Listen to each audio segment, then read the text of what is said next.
Jornal é ler apenas um jornal. Leia, assine e anuncie no Jornal ABC Repórter. 4224-4789. Se você é notícia, foi ou vai ser, ligue para a nossa redação ou mande um e-mail para redação@jornalabcreporter.com.br. ABC Repórter, o diário. www.jornalabcreporter.com.br.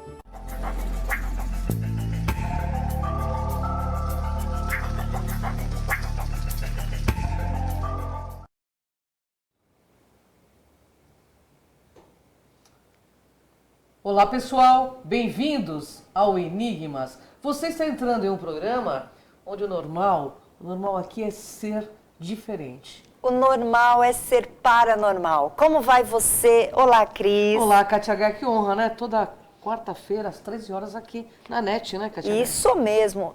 Bem depois do programa de esportes. Hoje a gente está entrando um pouquinho mais tarde, mas olha, tem um motivo bacana e vocês têm um convidado muito especial aqui na TV Grande ABC, que é um pesquisador, um palestrante e egiptólogo, José Alves. Seja bem-vindo, José Alves, ao nosso Obrigado. programa. Uma honra estar contigo aqui. A honra é minha. Sempre um prazer imenso te receber. Saudações a todos os internautas que acompanham o programa Enigma. Gratidão, José. Vim Bom, mas falar das glórias do antigo Quênia, né? Isso O mesmo. José, ele é um especialista em várias culturas, mas uma delas que é fascinante, né?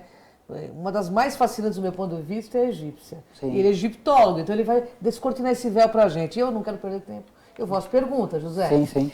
José, você pode explicar o que é magia e especificar o que é magia egípcia? Então, a magia é o fundamento secreto que interpenetra toda a criação, né? De modo que aquele que domina o seu mistério, domina o céu, a terra, o inferno e molda o universo à sua imagem e semelhança.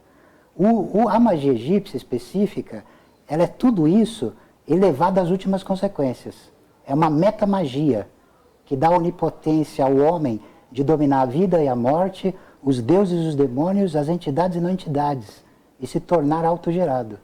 Nossa. Maravilha, hein? Explica um pouquinho o mistério personificado no faraó, no rei que é o deus O rei Deus egípcio, né? egípcio, sim. A palavra vem do egípcio per-a, que ela tem um duplo significado. Significa tanto a grande morada, quanto também significa o grande domínio, o domínio de tudo. Por que essa palavra era atribuída ao rei? Porque no processo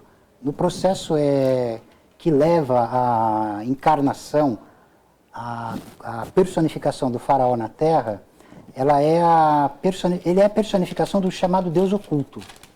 Esse Deus, ele tinha um nome secreto, terrível demais de ser pronunciado. Para que se evitasse que esse nome fosse pronunciado, se dirigia a palavra ao rei Deus como o faraó, o grande domínio ou a grande morada, para evitar chamar o nome terrível de Deus, o nome secreto que não era nomeável, né? E ele tinha lá aquele poder todo mesmo, né? Tinha. Todos eles tinham noção da magia egípcia ou eles mandavam fazer nos templos, os sacerdotes? Então, os sacerdotes, eles são como raios emanados desse Deus oculto. Certo. Eles participam desse mistério também. Quem conhece o nome secreto, ele domina a criação inteira. Essa concepção vem do Egito. Ela passa depois para a Cabala e para os hebreus. Mas é uma concepção eminentemente egípcia, né? Então havia grandes magos no Egito, grandes magos, né? Eu poderia citar o nome de vários aqui, que foram célebres na antiguidade, né? Os faraós todos eles eram Iniciados na magia. na magia. Tinha que ser, não tinha como. Maravilha, né? Nossa, tinha como, né? fantástico. Bom, fala-nos um pouco das múmias egípcias, né? E seus ritos mortuários e os seus mistérios. Então, a múmia, todo o processo físico realizado na múmia, como eu vou explicar? Ele sintetiza um hieróglifo vivo daquele que ressuscita na morte. O processo iniciático da magia egípcia, ele implica numa inversão de valores, né? Por exemplo, o ser humano comum, ele é vivo na vida e morto na morte. Um feiticeiro egípcio, um alto iniciado egípcio, ele se tornava morto na vida e vivo na morte, pelo processo de iniciação. Como que se dava isso? A morte em vida é a morte da persona humana, o chamado ego, né? E o estado desperto na morte. A múmia deitada no sarcófago, ela representa o homem preso ainda nas ilusões conceituais da matéria, do mundo, da tridimensionalidade. Quando ela é colocada em pé, ela representa o adepto que se ergueu no amente, na terra oculta, no vazio, na escuridão da morte, né? Muito O assunto é bastante complexo. Com certeza. Complexo tanto quanto a pergunta que eu vou te fazer. Existe o tantrismo egípcio? Posso afirmar que sim, totalmente. Por quê? A concepção egípcia de tempo, espaço, causalidade, ela implica num núcleo secreto. Vamos pegar o símbolo do círculo com o ponto no meio. O símbolo que é conhecido na astrologia como símbolo do Sol. Na verdade, ele vem do hieróglifo de Ra. Né? O hieróglifo de Ra, ele se eleva, de acordo com a cosmogonia de Heliópolis, da espiral, que está abaixo no mistério das águas incriadas. Né? Quando o Deus oculto, o inominável, ele arranca a criação inteira do nada e a manifesta, né, cria o mundo inteiro, ele manifesta esse símbolo. O centro é o imutável masculino. Né? O masculino ele é vazio, imutável, né? Inominável. E o círculo é o eterno feminino. É o dinamismo que emana do vazio. Então você percebe aí claramente uma expressão tântrica, né? A própria palavra egípcia para poder, Sekhen, né? Da onde, por exemplo, vem Sekhmet, por exemplo. Que significa? Sekhen, poder. Met vem de Mit, que é o coração do céu, o abismo do espaço. Né? Ela emana da face, da face sem rosto do Deus oculto. Ela vem como um olho terrificante encarnar na Terra. Né? Eu estou fazendo um paralelo porque em sânscrito, Shakti, que é o eterno feminino, Sim. é uma palavra que também significa poder. Então, por exemplo, nós temos a cidade de Tentires, que significa da deusa. A semelhança de nome, Tantra, Tentires. Você vai encontrar semelhanças etimológicas, né? Fantástico. Só que honra José. falar com um egiptólogo, né, Não, Kátia? o José, Gente, quando vem, a gente ele é um poço de conhecimento. bebe no conhecimento. A gente só está aqui bebendo do conhecimento dele porque é muito legal, né? A gente ouvir tudo isso, né? De uma pessoa que pesquisa. E esclarece, né? Esclarece, é isso aí. Bom, a arquitetura monumental egípcia, seus templos, pirâmides, esfinge, possuem relação com essa magia ou não? Com a sua própria magia? Totalmente. O coração da civilização egípcia é a magia. Né? Eu posso citar como exemplo uma das cosmogonias, né, egípcias, ela afirma que a colina primordial, ou chamado Piramidion, que é um modelo geométrico tetraédrico, ele se ergue das águas incriadas e manifesta a criação inteira. É um tipo de nave, mas não é uma nave que saiu da água e flutuou meramente na atmosfera. É um objeto misterioso que, quando ele se manifesta, ele traz a criação inteira com ele e a mantém. Olha que bacana. Percebe? Então, toda a arquitetura monumental, as pirâmides, a esfinge, todas elas estão relacionadas ao núcleo central da civilização humana, da civilização egípcia, que é o mistério de estar totalmente voltada para a morte e para a vida eterna, né? Então você E vai os obeliscos, José? Porque tiraram de lá tem um incriado, Verdade. depois foi colocado em outros países. Tem um fundamento isto? Tem. Ele é um inequívoco símbolo fálico solar. Sim. Né? Ele termina na ponta, numa pirâmide. Há muito tempo atrás, antes da construção dos templos, antes da civilização egípcia propriamente dita, com suas construções monumentais estar erguida, havia alinhamentos megalíticos. Né? O Egito, ele se notabiliza por ele ter ficado na parte da Terra onde a força telúrica era mais forte no planeta. Então, eles arranjaram esses alinhamentos. Quando há esse desenvolvimento, que também é uma coisa que se debate até hoje, como se chegou a tal magnificência de conhecimento geométrico, matemático, físico, eles substituem, eles colocam os obeliscos, as pirâmides, entendeu? Tudo relacionando o homem com a totalidade do universo. Perfeito. Né? No Egito sempre é válida a lei das analogias, a doutrina dos signos. Né? E os símbolos, né? Sim, isso foi desenvolvido pelos antigos magos egípcios. Né? O que significa, então, o olho que tudo vê? O olho que tudo vê, a onisciência. A onisciência absoluta. Porque eu defino com as minhas palavras a magia egípcia da seguinte forma. São palavras fortes, tá? Mas aguentem. A onipotência das sombras, a onipresença do estranhamento e a onisciência da obscuridade. Porque na tradição egípcia, o obscuro ele é explicado pelo mais obscuro ainda. Né? E o conhecimento supremo da doutrina secreta egípcia é saber sem saber. Fantástico. Enxergar sem olhar, ver sem olhar É sentir e mesmo. falar sem falar. Entendeu?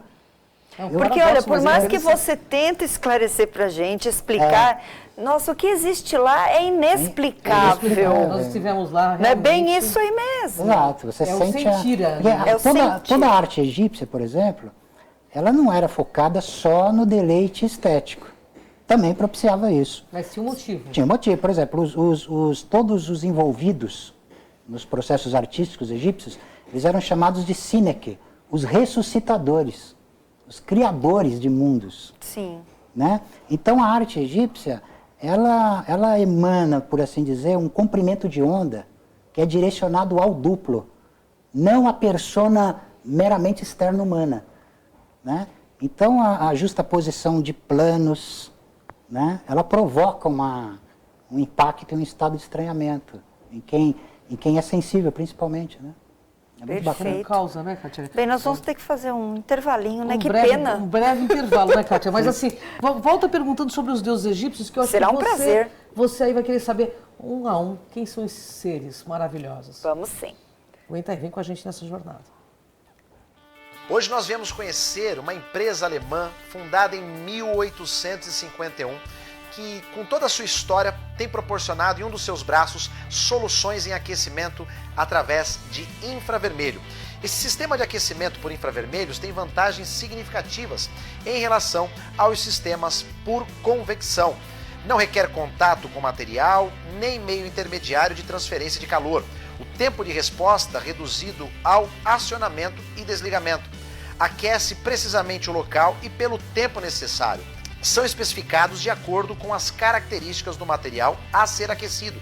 E isso proporciona uma economia de energia e aumenta a velocidade de produção. Eu quero convidar você a conhecer a Ereus Nobel Light, que fica aqui na rua Blindex, número 134, em Piraporinha, na cidade de Diadema. O telefone 11 3579 9325. Você pode entrar em contato também através do e-mail fred.baruch@ereus.com. Vem conhecer a Ereus, vai trazer muita economia para você.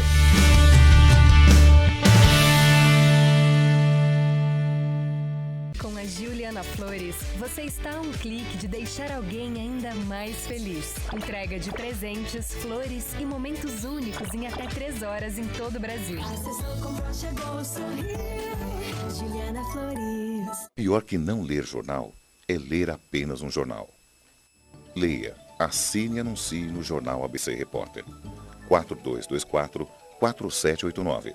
Se você é notícia, foi ou vai ser, ligue para a nossa redação ou mande um e-mail para redação@jornalabcreporter.com.br. ABC Repórter, o diário. www.jornalabcreporter.com.br. Voltamos ao programa Enigmas e sei que você está acompanhando esta maravilhosa pauta, falando sobre a magia egípcia. Eu quero convidá-los a conhecer o canal Cron TV no YouTube, porque lá você tem o acesso a todos os programas que nós já realizamos e 1.500, muitos né, outros. Kátia? Ei! 1.500 programas já, Kátia. Então vai lá, ó, na sinetinha, coloca lá inscreve para você receber. Assim que sobe um vídeo, você já recebe. É isso aí. E eu vou deixar também meu site, que é o www.soldegaia.com.br.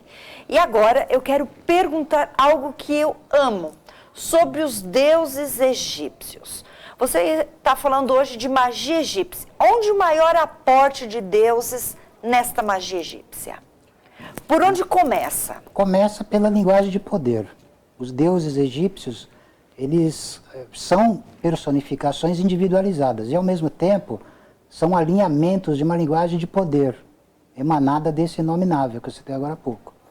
Então, a palavra para Deus em egípcio é Neter, o coletivo, né? O plural é Neteru, o feminino é Netert. Então, quando termina com T mudo, são deuses, né? Os deuses, eles são máscaras cósmicas de poderes obscuros, né?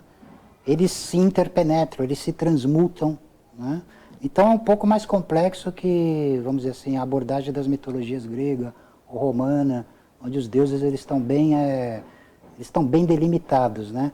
O processo egípcio ele é mais complexo, Assim, Quais são os principais Os principais, deuses? então, eu posso pegar a cosmogonia da cidade de On, de Heliópolis, que é chamada de Enéada de Heliópolis. Então, nós temos Atum, que ele é o ser e o não ser. O A é o não ser e o Tum é o ser absoluto. Ele é o Deus sem face, o inominável. Ele emana Shu e Tefnut, né? O calor e a umidade, o calor e o gelo, o fogo e o gelo. Shu e Tefnut emana Seb e Nut, a terra e o céu. Nut é a deusa das estrelas e dos espaços infinitos. Eles dão origem a Ísis e Osíris, Sete Néfites e Horus, formando a Enéada. Entendi. Nós temos também a cosmogonia de Hermópolis, que são 8. 8 casais saídos do caos, né? Nós temos Nun e Naunet, Eu e Euit, Kekui e Kekuit e Amon e Amalnet. São os 8, né? Voltando à Enéada que eu citei agora, ela tem uma importância fundamental em todo o desenvolvimento que vem depois na humanidade, né? Os nove arcos, como os egípcios chamavam, os 9 ângulos, eles vão dar origem a, por exemplo, às emanações sefiróticas da Cabala. Olha que Ele influencia o platonismo, o neoplatonismo, o hermetismo e o gnosticismo, né? Se as pessoas que têm curiosidade quiserem investigar, vão encontrar um bom material para estudo. Fala um pouquinho de Anubis, de Bastet, que são deuses assim muito conhecidos e adorados, inclusive, por muita gente, né? Sim, sim. Anubis, ele é o psicopompo, o que guia a alma nos portais do além, né? Ele é uma personagem, ele é o embalsamador, é o deus dos mortos, né? Antes de Anubis, você tem Sokar, né? Vai havendo sobreposições ao longo da história egípcia. Ele está presente na chamada psicostasia da alma, que é quando o coração do morto era julgado no tribunal. Isso. Então, né, nessa passagem, que são passagens do Livro dos Mortos, Horus e Anubis pesam o coração, confrontando ele com a pena de Maat. Maat é a deusa da verdade. Ela apresenta o ser humano diante dele mesmo. Olha que legal. O peso não é tanto o peso físico do coração ali, mas como é que se diz, a carga de culpa que ele carrega, por assim dizer, né? Sim. Há 42 juízes, Osíris e Ísis e Néfites ao lado dele, nesse julgamento. Tem o devorador de almas, né? E Tote ele marca todo o processo, né? Ou seja, na verdade, o indivíduo ele é confrontado com ele mesmo, com o daimon pessoal dele. Entendi. O coração, para os egípcios, é o centro supremo da consciência. Olha que legal. Então, quem tinha o domínio do coração, tinha o domínio da vida eterna. Sim. Ele conciliava o Ba, que era a alma, com o duplo K, transfigurava no Ak, que era um corpo de esplendor, né? Isso possibilitava a transmutação para o Sahu, que é o corpo incorruptível, corpo de imortalidade. Então, ele tinha que esvaziar. Era mais do que uma questão meramente moral. A questão moral, ela é para as massas. Então você tem um aspecto exotérico, aberto, e um aspecto esotérico, fechado. Esse processo mágico que era o que realmente era o fundamento da magia egípcia, né? Muito bom. E Bastet? Bastet então, ela é a deusa gata, senhora da cidade de Bubastes, e ela personifica todo o mistério do erotismo, né? É uma das faces, pode-se dizer, de Sekhmet e Hathor. Sim. Entendi. Então, Hathor seria, digamos assim, a mãe. Bastet seria a donzela e Sekhmet seria a anciã, se for fazer um paralelo com outros panteões mágicos existe em relação à grande deusa. Por Né? que Sekhmet é considerada a deusa da guerra? É, a deusa da guerra, porque ela é o poder. O Sekhem é um dos corpos, inclusive, da anatomia oculta do homem. Ele representa o poder de reger, curvar, dominar. Né? Tem uma passagem da mitologia egípcia em que Ra, ele resolve aniquilar a humanidade, né? Dado o estado de degradação, decadência e tal, e ele manda ela. E ela começa a aniquilar tudo. Até que ele resolve parar o processo, né? E ele embriaga ela com um suco de romã e cerveja. Ela vai se apaziguando até se tornar Bastet. Né? É uma coisa interessante porque os deuses, quanto mais terríveis, isso é importante porque isso vale para a civilização egípcia e para as outras de um modo geral. O deus, quanto mais terrível, mais o ser humano vai tratar ele bem. Vai chamar ele de bom, ou ele é legal, não quer encrenca com ele, entendeu? Então eles passaram a propiciar, passaram a erguer, né, templos, monumentos, estátuas em diodorita negra, né, para, como é que se diz, aplacar a fúria, né, da terrificante. Porque Sekhmet, ela reina sobre todos os mistérios do sangue. É dito que ela precipita a decadência das raças condenadas. E, ao mesmo tempo, propicia a evolução, né? Daqueles que são passíveis de evolução. Fantástico. Então, ela é chamada de vampira dos deuses. Sim. Tem vários atributos. Dama da montanha do poente, dama da joia de esmeralda, né? Mãe das carnificinas, senhora da guerra, vampira dos deuses. Ou seja, ela é toda... né? Essa emanação, né? De interessante. Esse olhar, né? Você pode fazer uma relação com Kali, por exemplo, na Índia. Muito forte. Olha, falar com um egiptólogo é muito legal, né, Catinguele? Fantástico. É uma cultura que a gente não tem, né? Não. E a gente precisa acessar, porque traz muito conteúdo, muita informação e principalmente as observações que você coloca é para hoje, é atual. É, Cleópatra era iniciada nos mistérios de Bastet. Sim. Ela dominava todos os mistérios do erotismo, né? É uma coisa muito interessante. E o livro de Thoth, né? Todo mundo fala, porque ele é um cabedal de magia. Sim.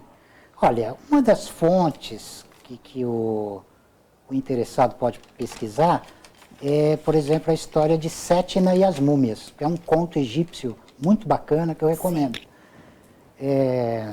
Bom, o livro de Thoth, basicamente, ele é a quintessência dos grimórios. Ele é reputado como o livro mais poderoso em todos os anais da história da magia, né?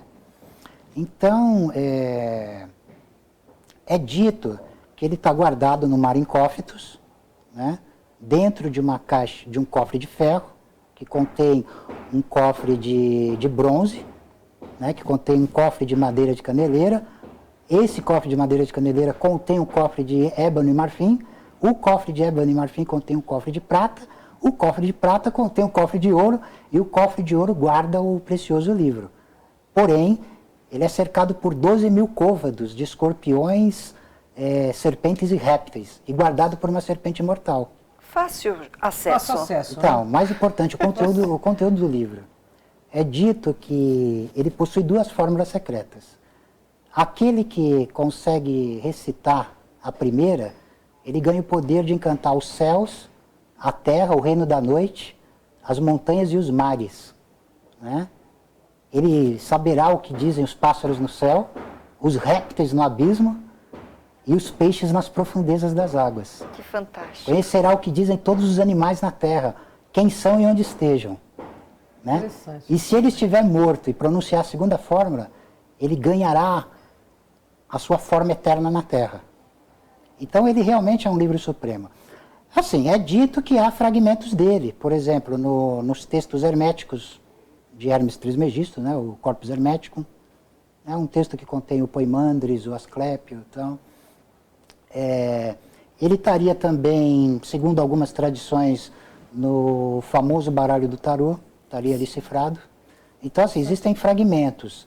Agora, a leitura desses livros, porque assim, foi importante você tocar o assunto, porque a leitura dos livros egípcios, ela é mais do que uma mera leitura de um livro impresso, né? Ela compreende a entrada em estados superiores de consciência, Olha que interessante. onde você lê os arquivos cósmicos. Então, por exemplo, nós temos o livro da dupla espiral de Ra, nós temos o livro dos portais, o livro das respirações, né?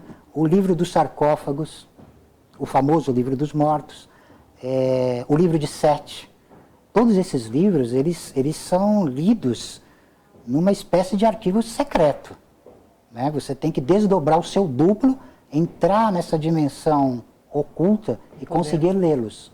Eles compõem toda a criação, né? Tem muito simbolismo, né? Muito Você simbolismo. tem que entender mesmo. É um Tem que simbolismo. pesquisar, não é para qualquer um. Não é né, uma cara? leitura leiga, né? Assim, para leigo sim, mesmo. o simbolismo ele não é meramente intelectual. Não é uma abstração que meramente representa uma coisa concreta. Ele é a própria matriz da criação. Perfeito. Né? Uma pergunta que não quer calar, porque a gente está nos nossos momentos finais aqui, né, Cátia? Infelizmente, de mas novo. Que bom. o José prometeu que vai voltar, pessoal. Fique tranquilo. Eu volto. José, vamos falar um pouquinho de ufologia rapidamente. As pessoas falam muito do retorno dos deuses. É lógico que quando se fala do retorno dos deuses, a gente logo se remete ao Egito. Não tem como, porque o Egito tem toda uma questão ufológica envolvida e nós sabemos disso. Sim.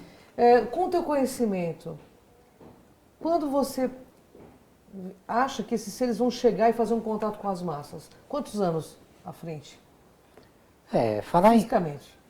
Assim, uma boa pergunta. Ela é difícil de responder, porque a coisa ela pode se dar assim, a qualquer momento, né? Está na iminência. Ela está na iminência. Assim, os sinais estão aí. Eu percebo que a própria realidade ela tem sido abalada de tal maneira que coisas estranhas têm acontecido. Assim, que a humanidade, no estado de sono, ela não enxerga. Sim. Principalmente quando acontece uma coisa insólita e vem um cientista e explica ela e pronto. As pessoas, então beleza, está explicado e tal. Mas você vê como é que se diz, a ruptura radical entre fantasia e realidade. O sonho, ele se manifestando onipotentemente, se insurgindo na realidade, né? Trazendo o maravilhoso de volta, trazendo o fantástico de volta, né? Que venha, né? Que venha, porque assim, a humanidade tem que recuperar uma lenda pela qual vale a pena ela viver e morrer por ela novamente. Sem dúvida. Fato. Né? A humanidade perdeu o estilo de vida heróico, né? Ela se pôs de joelhos, está numa situação deplorável. Muito crítico. Precisa mudar, né? Então a vinda dos deuses nesse sentido é muito interessante, mas é uma coisa que é pauleira. Ela vem para virar a realidade às avessas, né? Está chegando. Tá chegando. Eu vou Bacana. deixar os contatos do José. Vocês que desejam cursos, palestras, ele descortina aí muito mais para vocês nesses cursos, não é mesmo, José? Sim. O WhatsApp dele, vocês têm no GC, mas repito, 9841-66800. Sim. 9841-66800. José, gratidão pela Obrigado. colaboração. O prazer é sempre Eu espero meu. que você volte mais vezes para nos brindar com todo conhecimento. Obrigado o convite. Obrigado a todos. Gratidão a você, né? É você que veio aqui nos brindar e compartilhar esse conhecimento. Porque no Enigmas, pessoal, no Enigmas é assim, Cátia Guerra. Aqui, você vê o invisível Ouve o inaudível. e acessa o que dizem que é impossível. Vem com a gente aqui nessa jornada. Tchau, tchau.